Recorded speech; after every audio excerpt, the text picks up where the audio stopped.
Hello friends, my name is Dr. Priyanka and today I will discuss about the role of artificial intelligence in biotechnology field. बहुत सारी fields हैं biotech में जहाँ पर अभी AI का यूज़ हो रहा है। उनमें से ये चार जो हैं ये बहुत ही इंपॉर्टेंट फील्ड्स हैं, जैसे कि drug discovery, gene editing, protein structure prediction and personalised medicine. जो फर्स्ट फील्ड है दैट इज़ ड्रग डिस्कवरी। इसमें क्या होता है कि एआई की हेल्प से हम ड्रग के टारगेट्स को फाइंड आउट करते हैं।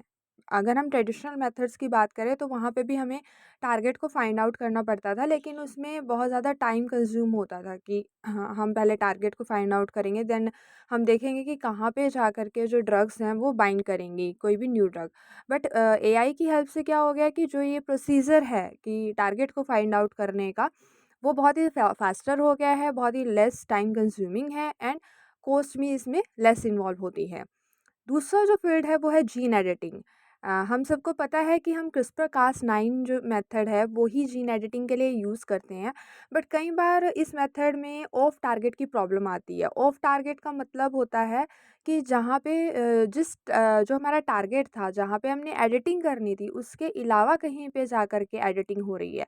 तो अगर ऑफ टारगेट एडिटिंग होगी तो बहुत सारी प्रॉब्लम्स भी हो सकती हैं। तो इसलिए या बहुत सारी जो हमें एडिटिंग नहीं करनी थी, जो हमारा पर्पस नहीं था, वो हो जाएगा।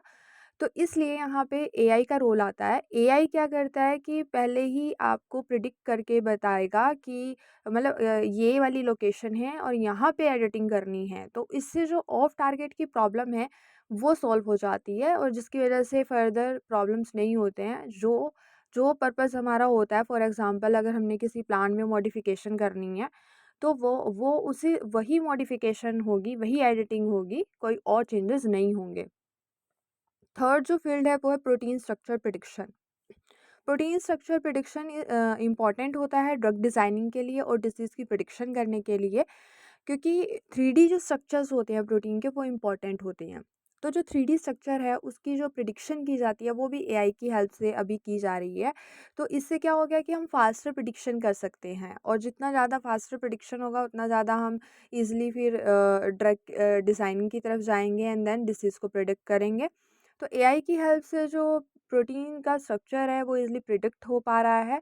फोर्थ जो फील्ड है वो है पर्सनलाइज्ड मेडिसिन। इसमें क्या किया जाता है कि पेशेंट है उसका जो भी डिसीज़ है उससे रिलेटेड जेनेटिक डेटा को कलेक्ट किया जाता है, उसके लाइफस्टाइल के बारे में इंफॉर्मेशन ली जाती है, उसका हेल्थ रिकॉर्ड्स लिया जाता है और एआई की हेल्प से ये सारा जो डेटा है उसको इंटीग्रेट किया जाता है ताकि एक बेस्ट ट्रीटमेंट जो है पेशेंट को प्रोवाइड किया जा सके और जो साइड इफ़ेक्ट्स हैं मेडिसिन्स के या अदर थेरेपीज़ के वो लेस हो सके। तो एआई जो है वो बहुत सारी फील्ड्स में अभी यूज़ किया जा रहा है।